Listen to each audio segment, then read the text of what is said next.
Selamat pagi anak-anak semua. Gimana kabarnya hari ini? Baik ya. Alhamdulillah kalau keadaan kalian semuanya dalam keadaan baik dan sehat walafiat ya. Tidak kekurangan satu apapun juga ya.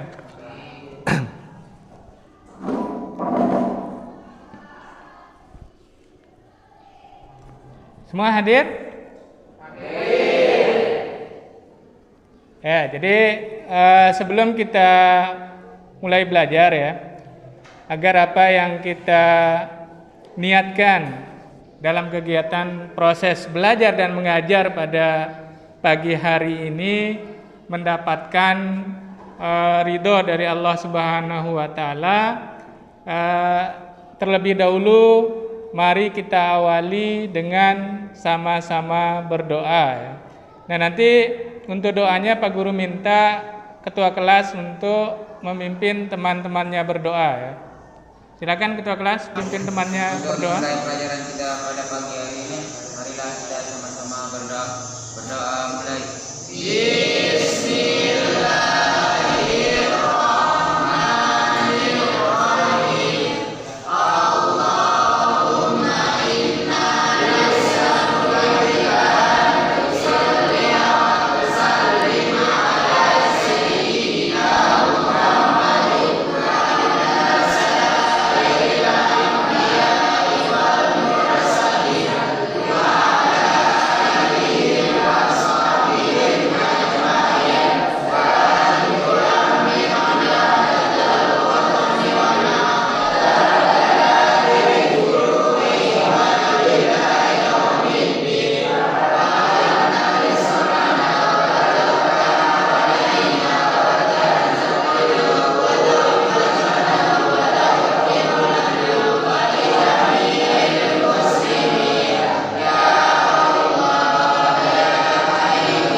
Berikutnya Pak Guru mau cek kehadirannya dulu ya. Ada yang tidak masuk hari ini? Semuanya masuk ya? Ya, bagus. Berarti ada peningkatan ya. Kalau minggu kemarin ada beberapa orang yang tidak masuk ya. Berarti sekarang semuanya sudah hadir ya. Ya. Berikutnya anak-anakku semua ya. Seperti biasa, sebelum kita memulai pembelajaran kita hari ini, biar kita lebih bersemangat, kita lebih apa istilahnya, termotivasi untuk belajar sejarah ya. Karena belajar sejarah itu dibutuhkan energi dan motivasi yang kuat ya. Kita tidak boleh terkesan lemah, kita tidak boleh terkesan loyo ya. Apalagi dalam belajar sejarah. Nah, oleh karenanya seperti biasa ketika kita mulai belajar sejarah, Pak Guru mengajak kalian untuk melakukan salam sejarah dulu ya di awal biar kita lebih bersemangat. Ya, nanti ketika Pak Guru bilang salam sejarah semuanya ikut bilang salam sejarah ya. Oke, salam sejarah. Ya, alhamdulillah ya. Berarti kalian betul-betul bersemangat untuk memulai pembelajaran pada pagi hari ini.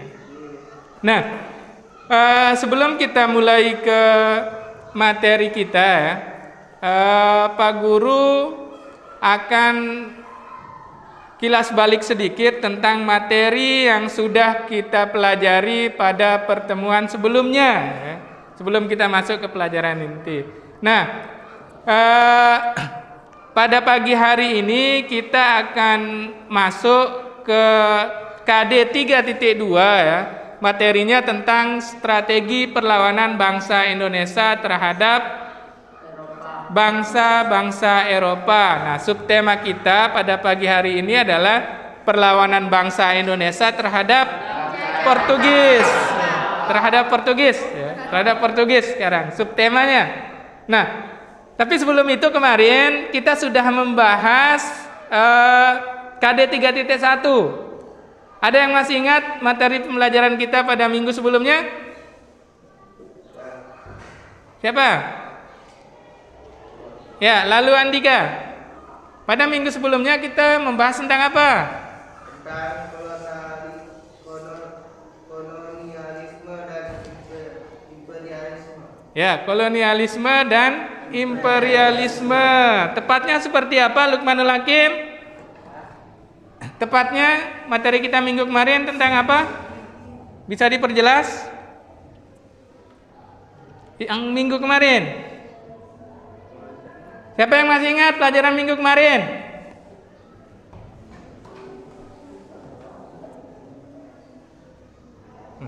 Ya, jadi sebelum kita masuk ke pembelajaran kita hari ini ya, Pak Guru akan kilas balik sedikit tentang materi pembelajaran kita pada pertemuan sebelumnya, yaitu tentang kolonialisme dan imperialisme barat ya. Kolonialisme dan imperialisme barat di Indonesia. Nah, ada yang masih ingat apa saja salah satu latar belakang dari kenapa orang-orang Eropa itu sampai datang ke Kepulauan Nusantara atau ke negara kita ini? Ya, silakan.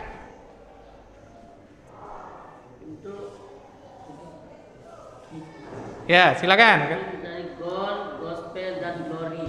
Ya, gold, gospel, dan glory. Ya, apa itu gold, gospel, dan glory? Coba. Siapa tadi? Ya, gold itu artinya Mas. Gospel? Ya, misi menyebarkan agama. Terus glory? Kejayaan. Ya, jadi tolong diingat kembali ya, dipelajari lagi secara baik dan benar ya, bahwa salah satu tujuan dari kedatangan orang-orang Eropa ke Indonesia itu tidak terlepas dari 3 hal itu ya. Gold, glory, dan gospel. Gold itu kaitannya dengan ya emas atau apa namanya sumber kekayaan alam. Kemudian gospel itu misi agama ya, karena di samping mencari kekayaan mereka juga mencari ya menyebarkan agama ya, agama Kristen Katolik pada saat itu ya. Dan yang terakhir adalah kejayaan ya, itu ya. Nah, jadi pada hari ini ya kita akan masuk ke materi KD 3.2, yaitu tentang strategi perlawanan bangsa Indonesia terhadap bangsa Eropa. Subtemanya adalah tentang perlawanan terhadap Portugis, Ya, sebelum kita masuk ke pelajaran inti ya, atau ke materi inti kita pada hari ini, terlebih dahulu Pak Guru akan menyampaikan tujuan pembelajaran kita ya. Silakan diperhatikan ya.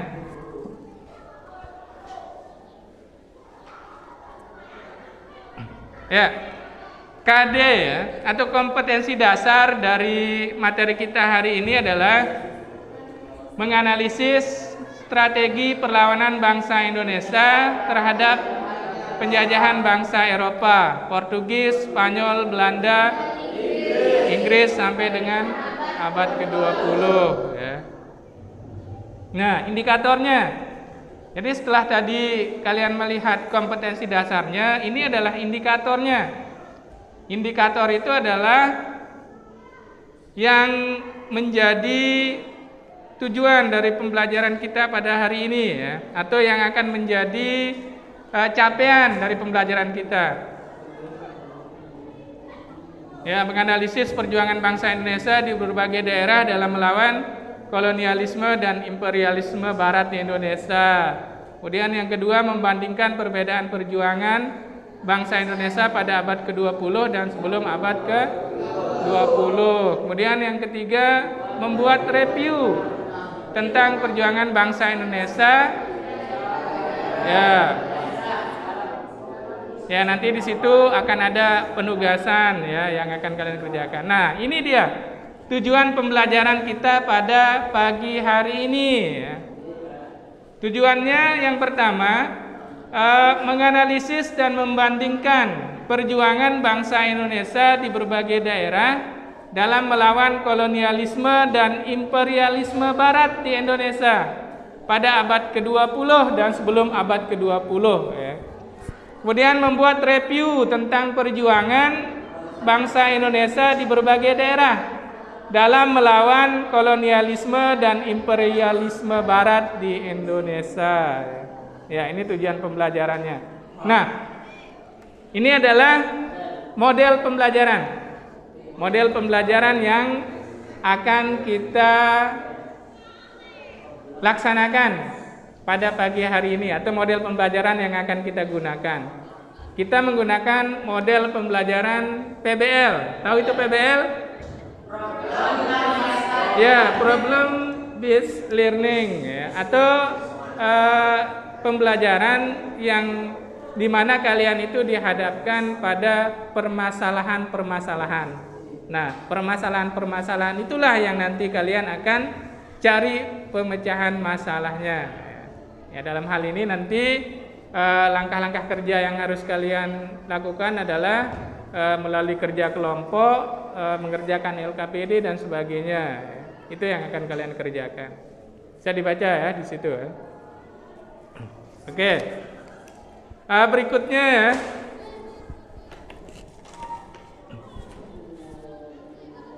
Nah, berikutnya ini adalah video yang akan Bapak tampilkan ya. Jadi nanti silakan kalian mengamati video yang ada ya. Video yang Bapak tampilkan nanti silakan diperhatikan, karena nanti dari tayangan video ini kalian akan Bapak guru bagi dalam kelompok ya. Nanti kelompok-kelompok itu masing-masing kelompok akan membahas tentang isi dari tayangan video ini. Nanti tugasnya masing-masing kelompok bisa dilihat ya. Ya, silakan diamati videonya ya.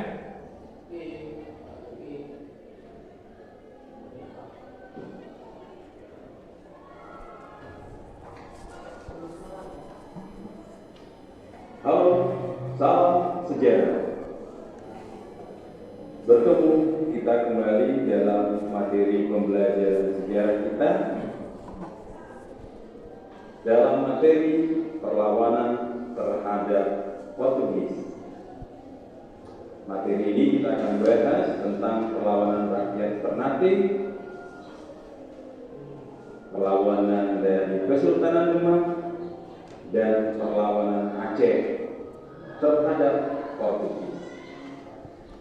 Ini semua adalah untuk menambah pengetahuan kita.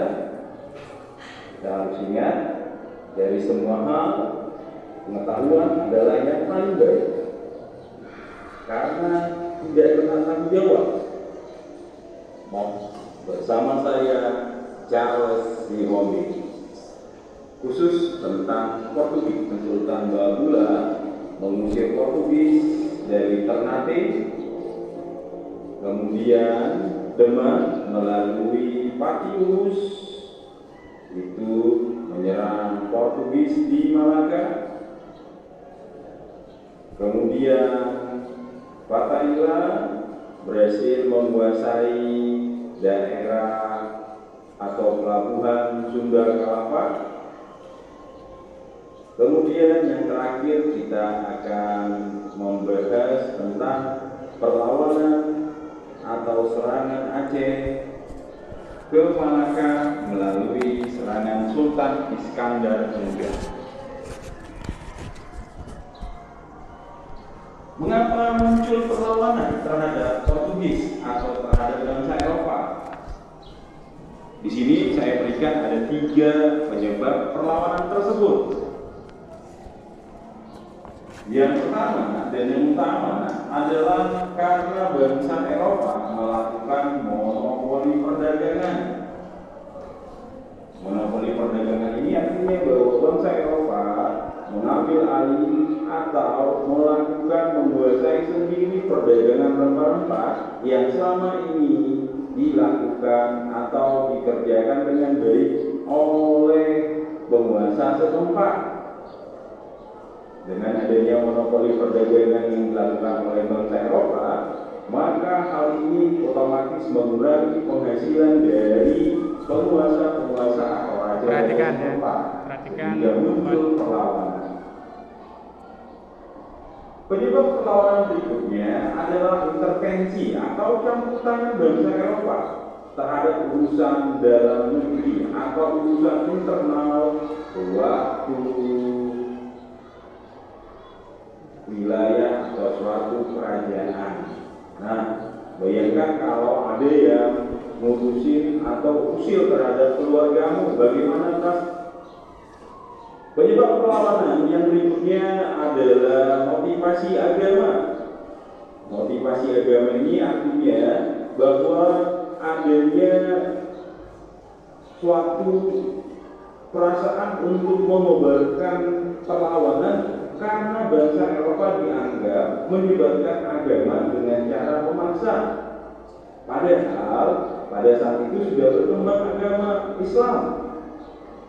Hal inilah yang membuat para ulama, membuat para tokoh-tokoh agama ikut berjuang untuk melawan penjajahan bangsa asing. Inilah secara umum perlawanan. Saya ambil di sini adalah perlawanan Sultan Bakulah, karena Sultan Bakulah berhasil mengusir Portugis dari Maluku. Ada beberapa penyebab perlawanan rakyat Ternate.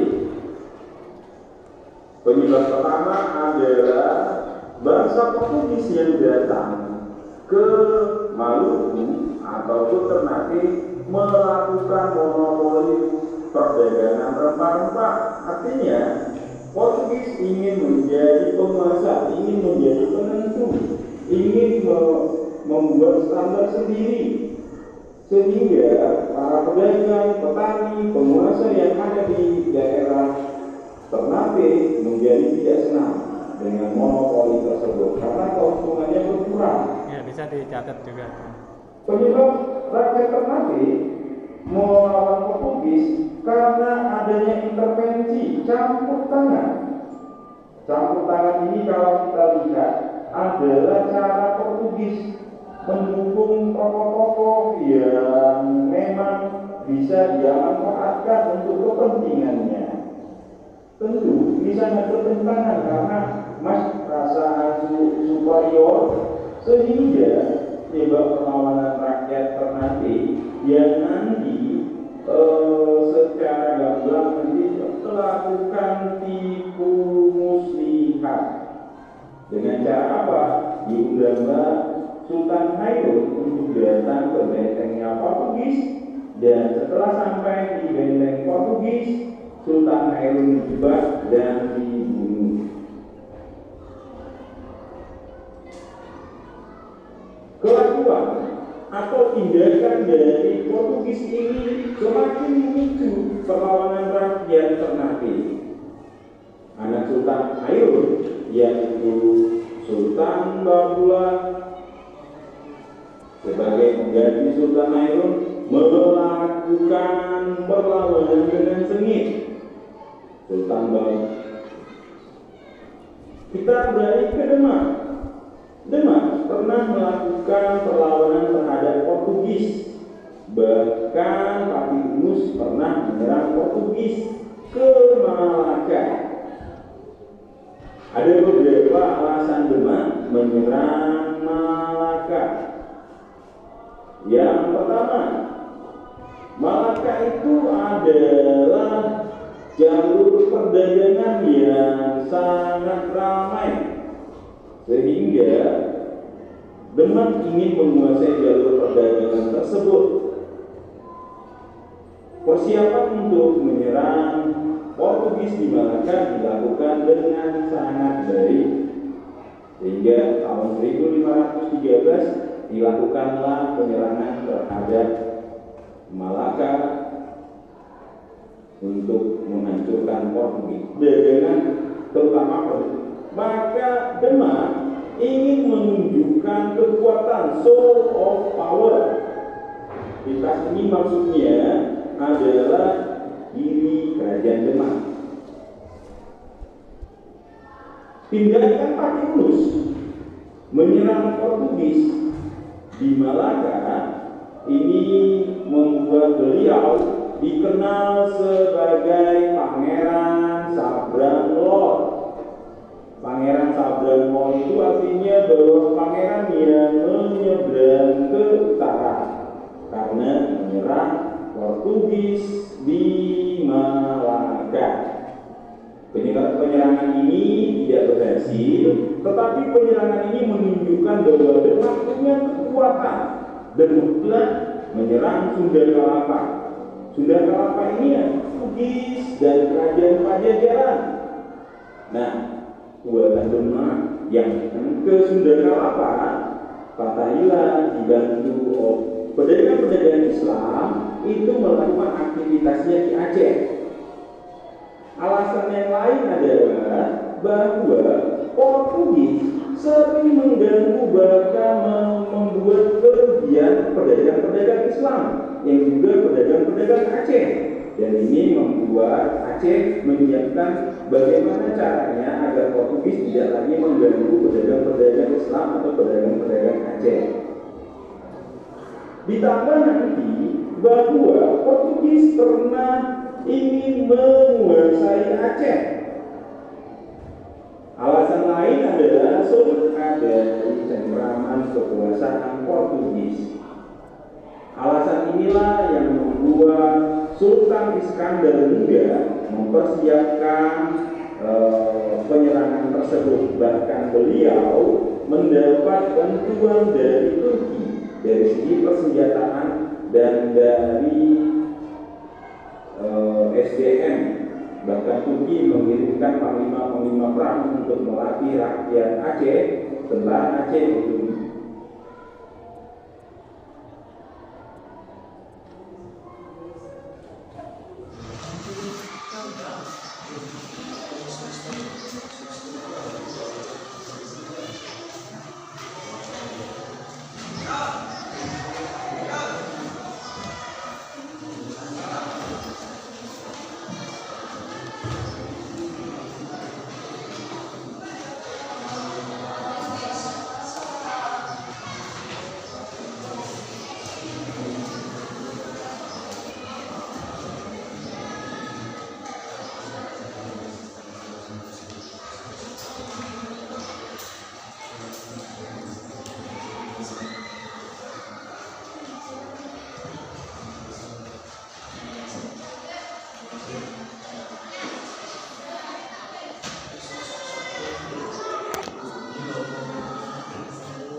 Ya, sudah cukup ya.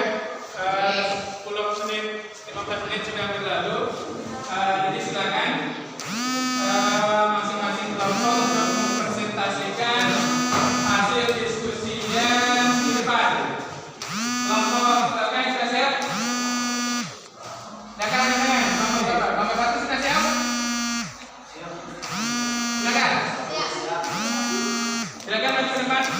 Perwakilannya.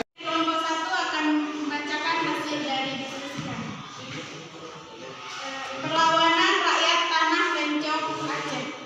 Sejak kedatangan Portugis di Malaka pada tahun 1511, banyak para pedagang Islam yang menyingkir dari Malaka menuju Aceh.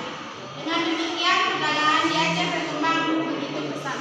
Perkembangan Aceh yang begitu pesat dipandang Portugis sehingga pada tahun 1523 Portugis melancarkan serangan ke Aceh di bawah pimpinan Henry Pius dan menyusul pada tahun 1524 dipimpin oleh De Souza, namun selalu mengalami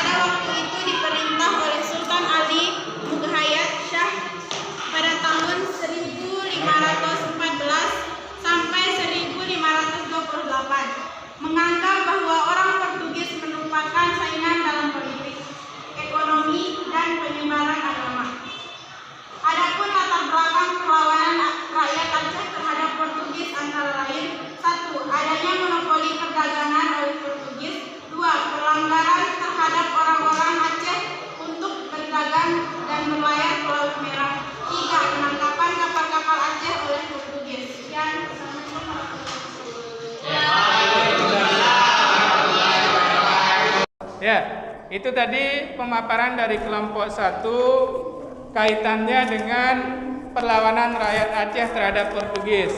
Ada yang mau menambahkan dari apa yang disampaikan tadi? Ada? Silakan kalau ada. Ada? Kelompok 2, silakan berdiri Jaya. Ya, silakan berdiri.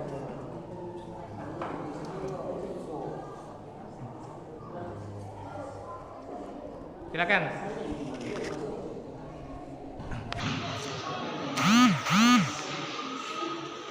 Aceh mengadakan penyerangan terhadap Portugis di Malaka pada tahun 1548. Namun penyerangan tersebut mengalami kegagalan. Meskipun demikian, Sultan Alauddin telah menentukan pelabuhan sebagai kekuatan militer yang berani dan menurunkan di kawasan Selat Malaka. Pada tahun 1569, Portugis balik menyerang Aceh, tetapi serangan Portugis di Aceh ini juga dapat digagalkan oleh pasukan Aceh. Penyerangan terhadap Portugis dilakukan pada masa Sultan Iskandar Muda memerintah. Pada tahun 1629, Aceh menggempur Portugis di Malaka dengan armada kekuatan Aceh yang telah disiapkan untuk menyerang pendudukan Portugis di Malaka. Saat itu Aceh telah memiliki armada laut yang mampu mengangkut 800 prajurit. Pada saat itu, wilayah kerajaan Aceh telah sampai di Sumatera Timur dan Sumatera Barat. Setelah mempersiapkan pasukannya, pada tahun 1629 Iskandar Muda melancarkan serangan di Malaka. Menghadapi serangan kali ini, Portugis sempat kewalahan. Portugis harus mengerahkan semua kekuatan tentara dan persenjataan untuk menghadapi pasukan Iskandar Muda. Namun, serangan Aceh kali ini juga tidak berhasil mengusir Portugis dari Malaka. Ya, terima kasih untuk kelompok 2 atas tambahannya. Beri tepuk tangan dulu biar semangat. Ya, berikutnya giliran kelompok 2 untuk mempresentasikan. Silakan di depan. Assalamualaikum warahmatullahi wabarakatuh.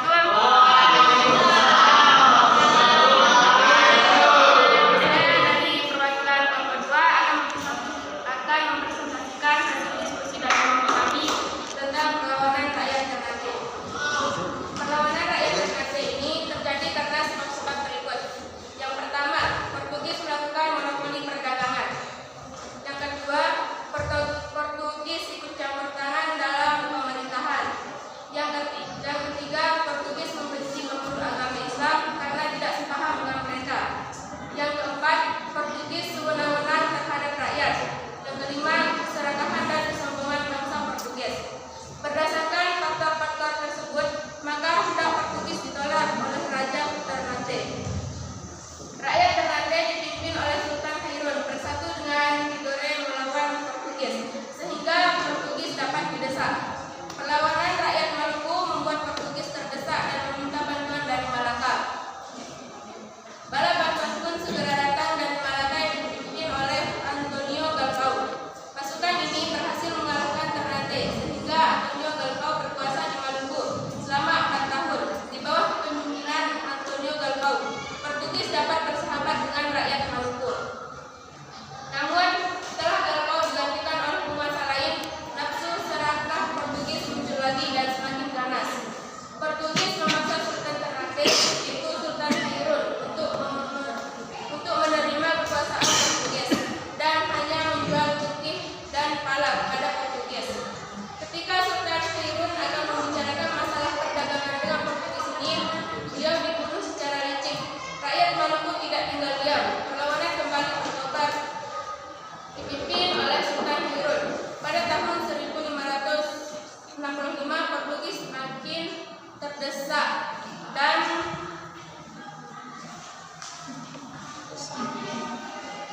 siasat perundingan pun mulai dijalankan oleh Portugis.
Silakan kelompok lain. Ada yang ingin mengeksplor lagi lebih dalam? Oke, kalau tidak ada, kasih tepuk tangan dulu ya atas hasil diskusinya. Berikutnya kelompok 3, silakan presentasikan di depan hasil diskusi kelompoknya. Silakan.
Itu tadi ya hasil diskusi dari kelompok 3. Kalau ada yang mau ditambahkan atau mungkin ada yang mau dipertanyakan dari apa yang disampaikan oleh kelompok 3 tadi, silakan. Ada? Tidak ada. Berarti paham semua ya. Kalian sudah paham semua berarti kalau tidak ada yang ditanyakan. Oke, kalau tidak ada berarti kalian sudah memahami dari masing-masing tugas yang sudah kalian kerjakan secara berkelompok ya. Nah, sekarang karena berhubung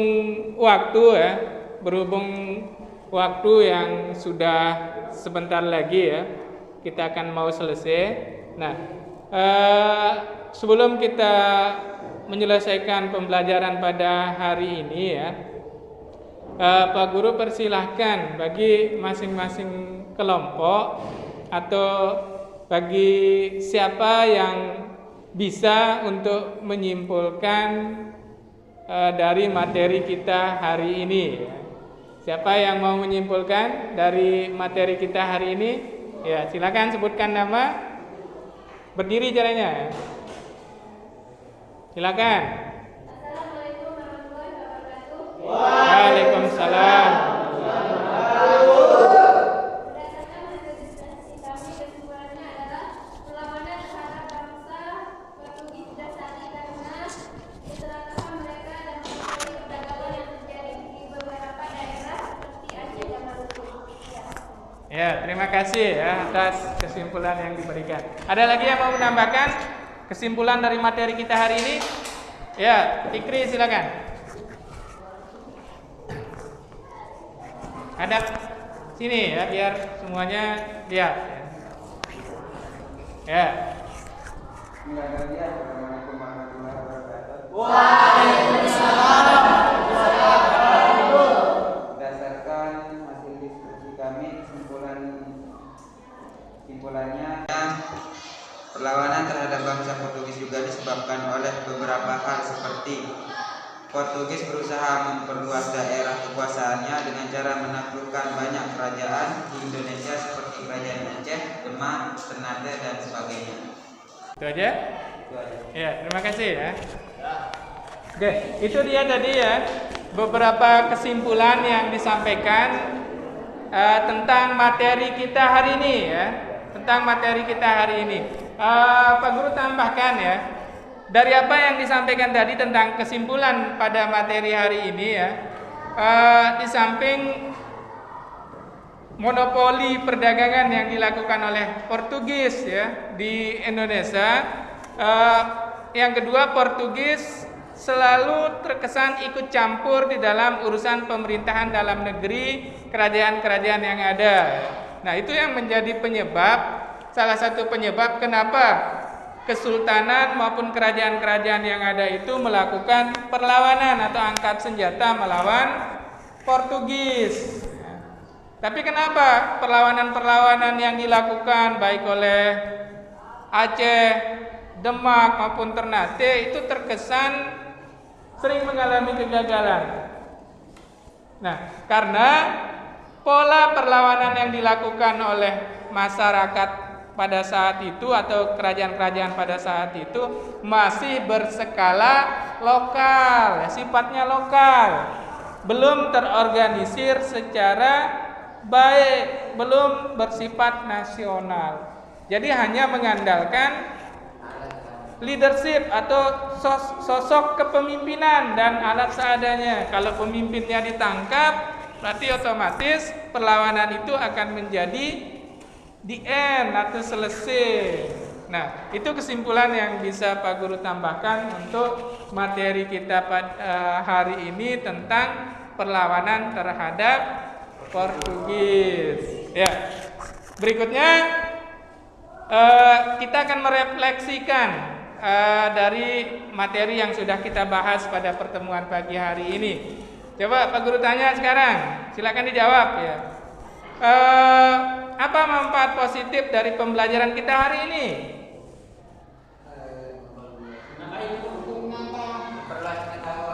Memperluas pengetahuan. Jadi hikmah yang bisa diambil dari materi hari ini adalah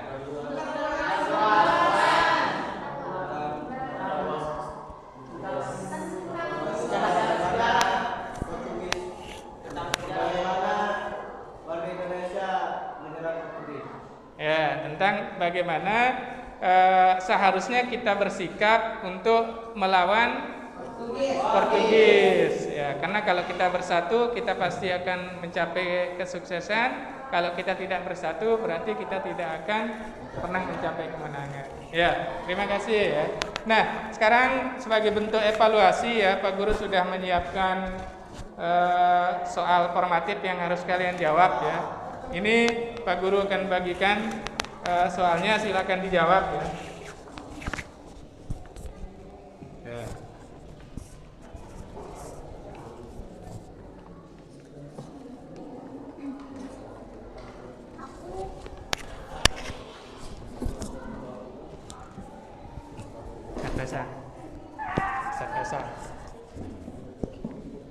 Besar. Jangan terlalu disut.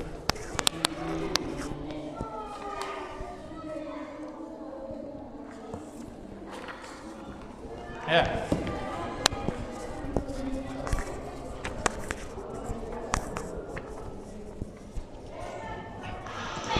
Silakan dijawab ya. Silakan dikerjakan, dijawab soal yang sudah Pak Guru bagikan.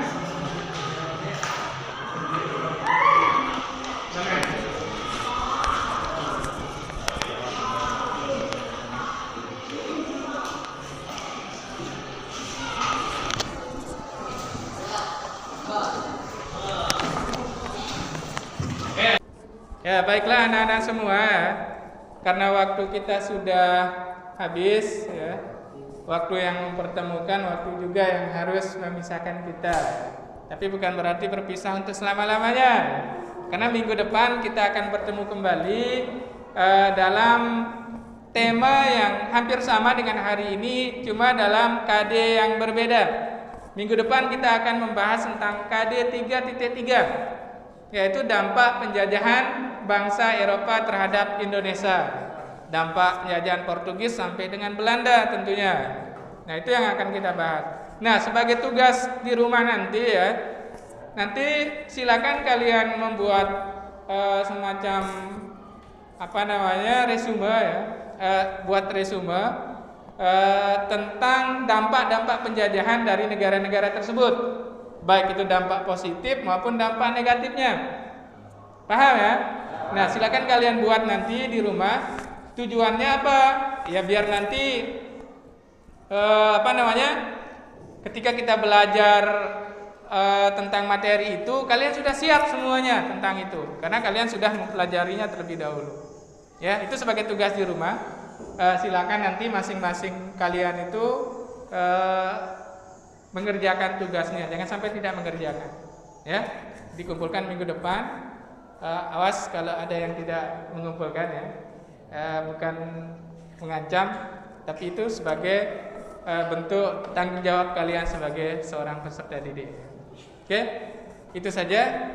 Sampai ketemu minggu depan. Dan untuk lebih barokahnya pertemuan kita pada pagi hari ini, sebagaimana tadi kita awali dengan doa, maka di akhir ini juga kita harus mengakhirinya dengan doa. Ya, silakan Fikri tutup pertemuan kita pada pagi hari ini, pimpin teman-temannya untuk menutup majelis. Pertemuan kita pada pagi hari ini, marilah kita menutupnya dengan baca Al-Fatihah. Alhamdulillahirobbilalamin. Ya, alhamdulillahirobbilalamin. Sekian, Pak Guru ucapkan terima kasih ya yang sebesar-besarnya atas kerjasama ya. Sekian, assalamualaikum warahmatullahi wabarakatuh. Waalaikumsalam warahmatullahi wabarakatuh.